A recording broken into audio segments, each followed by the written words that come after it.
The market just completely collapsed. Billions of dollars were wiped out overnight. But while everyone was panicking, the central banks were quietly moving their infrastructure to make payments using CBDCs. But this is what makes the macro different, because we don't just tell you what happened, we'll also tell you the companies and the cryptos that stand to benefit from that news, and we track them all inside the inevitable portfolio. This is the macro.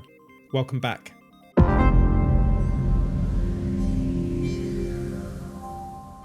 In the last few episodes, we've talked about how stablecoins have started to creep in and become a lot of the mainstream payments that are happening. And we've also talked about how the next big thing would be the governments that actually start connecting their currencies together. And that's exactly what's happened. The Financial Stability Board, which is the financial regulator for all the G20 companies, has said that crypto regulation is extremely fragmented. And it's because all the rules in the different countries are different. And that creates weak points in the whole financial system here, especially when we talk about crypto. So when a crash happens, like it happened last night, it reverberates into all those weak points. Those weak points then break and you get a more drastic crash than you usually would have without those weak points. And those weak points right now are stablecoins and leveraged exchanges, the exchanges where you can actually trade on leverage. But regulators will start tightening up on this. And this is really good for companies that are already very compliant, because they're going to see the maximum amount of growth when this full wave of compliance comes through. The ones who are already very compliant are just going to speed through that process. Whereas all the other companies and other cryptos are going to have to do work to become compliant. That takes time. So you want to hedge yourself with the companies that are going to see that immediate growth. So for me, immediately, I just think about companies like Circle or Ripple, for example, or other regulated tokenized platforms. We're going to look at exactly which ones go into the inevitable portfolio at the end of the video.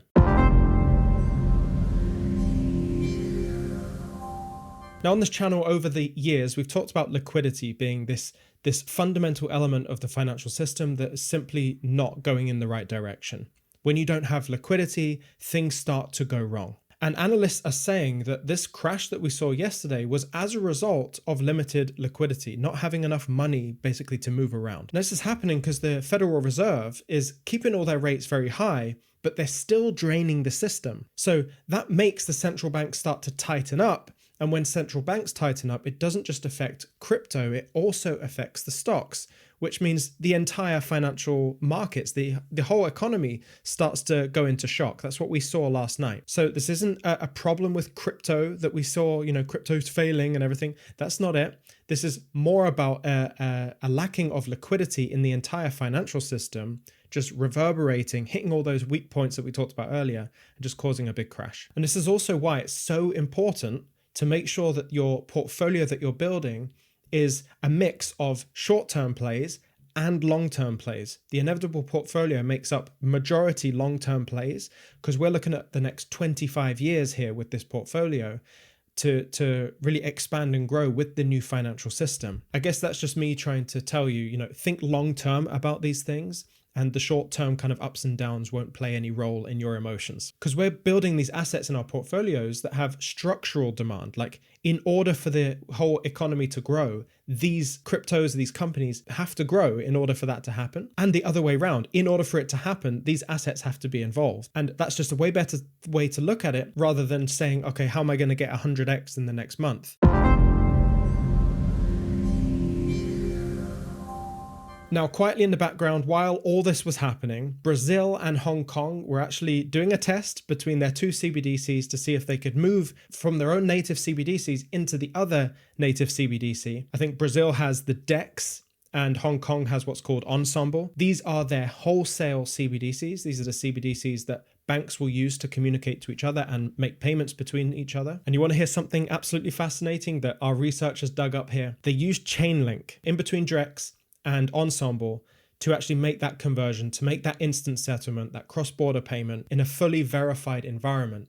It was Chainlink that provided the infrastructure to do that. And this is really important because this is one of the first proofs that CBDCs will be able to interact with each other. And there will be a technology in between, or maybe a series of different technologies that will help facilitate that transfer. And the fact that Chainlink was that connector is a really, really big deal because it's just become the bridge layer between traditional finance and programmable money. And that's why I'm very excited to say that Chainlink has now moved from our watch list into our pending stage of this whole process. If you don't know, when we're adding assets into the inevitable portfolio, there are 3 stages. The first stage is the watch list. The second stage is pending.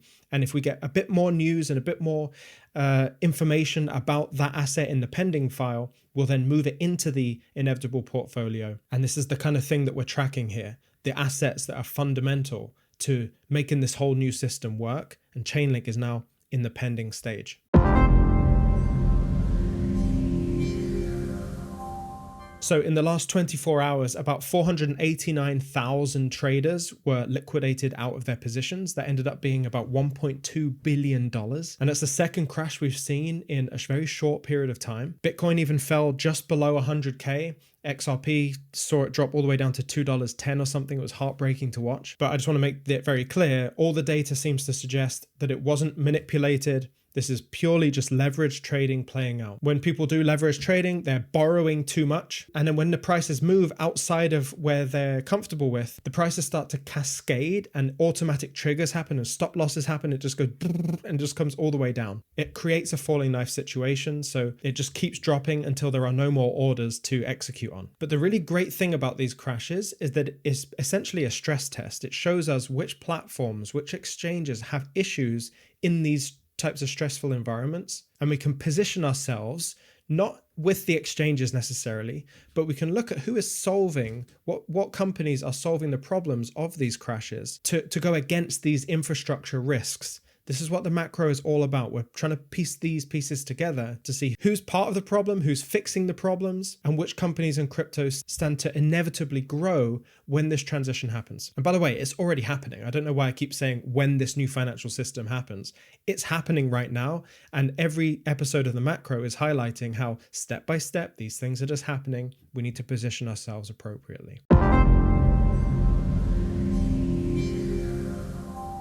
So a UK payment company called Equals Money just partnered with 2 companies called BVNK and Railser. And that partnership's now opening up the ability for these companies to accept USDC as payment. And all of that can settle within 30 seconds. These little things, these little pieces of news don't sound that important at the time. But when we look back at today and we look back at all these little news stories, we can see it all playing out. Just very fortunately, as part of the macro, we're seeing it for what it is. These are very incremental, small developments that are being made. And if we can pay attention appropriately, we can start to position ourselves in the right places. And I just see it happening. Stablecoin payments are just becoming the way payments go around the world. And they're doing it so quietly that no one's going to realize it happened. And that's why I think companies like Circle, companies like Ripple are really well positioned for this silent transition into stablecoins. I'm also going to add BVNK and Railser to our watch list now. So they're graduating from the abyss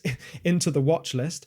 We might not necessarily be able to invest in those companies specifically, but if we do keep them in the watch list and we see moves that are being made around them, we might get better informed about other companies that will grow as a result of the growth of those companies. You can kind of build out an ecosystem, but they're at the very elementary stage of this whole progression scale into the inevitable portfolio. So stay tuned on the future episodes to see how that develops. So with regards to the portfolio, let's look at what's changed. So Chainlink has gone from the watch list into the pending list. I actually think we're going to put Circle into the pending list as well from the watch list. And then we've added BVNK and Railser into the watch list from the abyss. And if you want to get access to the inevitable portfolio for yourself so that, your investments can be distributed in this specific portfolio, the best place you can do that is on eToro. You can see all the cryptos and the stocks that are part of the inevitable portfolio in one place, in one dashboard. Down the line and very soon, you're going to be able to click one button and have any money that's in your account distributed across all of the inevitable portfolio assets so that you can be exposed to this financial shift that's happening and have it update when we add new assets to the portfolio or take assets away. You will participate in that live, up to date, at the cutting edge. So I want to urge you right now to set up your account with eToro to be part of that inevitable portfolio. So use the link in the description to register with eToro and get started with the inevitable portfolio today. If this video helped you, please hit subscribe. There's a massive amount of people that watch these videos every time they come out, but still aren't subscribed.